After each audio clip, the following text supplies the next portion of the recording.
Olá pessoal, muito boa noite para todos vocês. Sou o professor Adriano.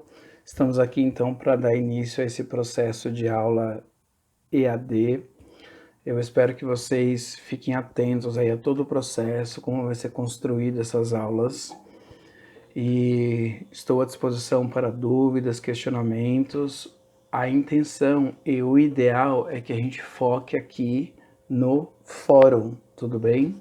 Aqui que a gente vai fazer as discussões, que eu vou lançar perguntas e vamos construir juntos aqui esse conteúdo, ok? De princípio, nós vamos começar a ver um pouquinho do conteúdo que a gente viu na última aula, quando a gente começou a falar sobre remuneração funcional, também conhecida como remuneração tradicional.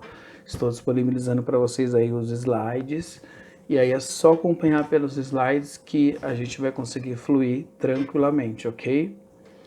Então, falando aí um pouquinho sobre a parte de remuneração funcional. Remuneração funcional também é conhecida como plano de cargos e salários, que é o mais tradicional e que usualmente é aplicado nas empresas, certo? E aí, para vocês terem uma ideia, esse sistema é baseado nas descrições de atividades e responsabilidades dos cargos, ok? Então, isso a gente já havia falado um pouquinho na última aula presencial. Alguns princípios da remuneração funcional. Primeiro, o foco é no cargo e não na pessoa. Então, a intenção é você desenvolver o que aquele cargo, por exemplo, auxiliar administrativo, o que aquele cargo tem que desenvolver. Atender telefones, fazer arquivos de documentos. Então, o foco é no cargo e não na pessoa que está executando o cargo. A ideia desse processo do plano de cargos e salários, essa remuneração funcional, é fazer com que a pessoa que ocupar aquele cargo, ela vai saber o que tem que ser feito através daquela descrição das atividades e das responsabilidades, ok? Segundo princípio, o segundo e o terceiro a gente já acabou vendo também na aula anterior, que é a busca do equilíbrio interno e externo. O externo é através de estratégias de remuneração que o mercado oferece. Tem essas remunerações que são feitas de forma tradicional, salário e alguns benefícios básicos, e tem aquele tipo de remuneração que também vai agregando a todo esse contexto, né, de remuneração. Então, por exemplo, participação de lucro e resultado, outros tipos dentro do conceito que a gente já viu lá também, dos tipos de remuneração, ok? E internamente através da avaliação de cargo. O que eu quero dizer com isso?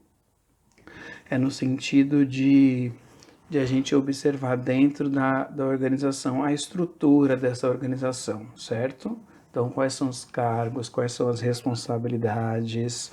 Então, a remuneração vai ser feita de acordo com essa estrutura de cargos e responsabilidades, ok? Basicamente baseado lá no organograma que a gente citou também já anteriormente, ok? E aí, para vocês terem uma ideia, esse modelo de remuneração tradicional, ele surgiu, basicamente, pelas características burocráticas que ele tem, ok? Burocracia, exige uma rotina, documentação, então exige uma divisão rígida de funções e tarefas, ou seja, você tem esse cargo, então você tem essas responsabilidades, você tem esse cargo, você tem essas funções. Então é muito bem distribuído essa questão de funções e tarefas. E também existe dentro da estrutura, né, o organograma, as linhas de autoridade e responsabilidades que são muito bem definidas. Ou seja, a gente volta um pouquinho lá na questão do organograma, certo? Se vocês voltarem lá no caderno, por exemplo, vocês vão conseguir observar lá. Presidente, diretor, tem as suas funções específicas. também cargos mais intermediários, gerência, superintendência, tem as suas funções específicas. E os cargos mais operacionais, né? Analistas, assistentes, auxiliares, aprendizes e estagiários. Essas são funções mais operacionais. Tudo bem?